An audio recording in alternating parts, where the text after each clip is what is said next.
السلام عليكم ورحمة الله تعالى وبركاته.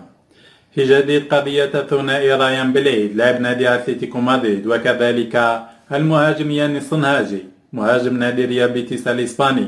هذا الثنائي الذي اعتذر على الانضمام لكتيبة محاربي الصحراء لفئة أقل من 20 سنة، وفضلوا الانضمام لصفوف المنتخب الإسباني لذات الفئة، وذلك بعد الضغوطات الرهيبة التي تعرض لها هذا الثنائي من طرف الاتحادية الإسبانية وعن طريق أنديتهم، حيث أن اللاعب ياني الصنهاجي تعرض لضغط كبير من طرف نادي ريال بيتيس الإسباني، والذي أكد للاعب بأنه لا يمتلك أي عقد احترافي، وفي حال انضمامه لصفوف كتيبة محاربي الصحراء فسيتم تهميشه مستقبلا، مع العلم بأن ذات اللاعب يمتلك العديد من العروض من طرف نادي فالنسيا، نادي أتلتيكو مدريد، وكذلك نادي إشبيليا. وقد أكد له وكيل أعماله بأنه في حال انضمامه لصفوف المنتخب الإسباني فستزيد قيمته السوقية مستقبلا.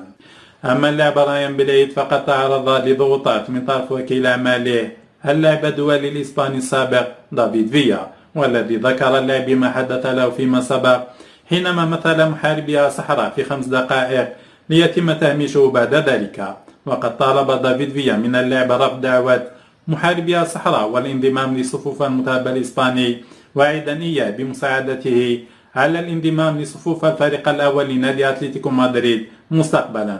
والشيء الأكيد بأن هذه الخطوة من طرف وكيل أعمال اللاعب دافيد فيا جاءت بطلب من الاتحادية الإسبانية، وذلك من أجل قطع الطريق على الجزائر والاستفادة من خدمات هذا الثنائي.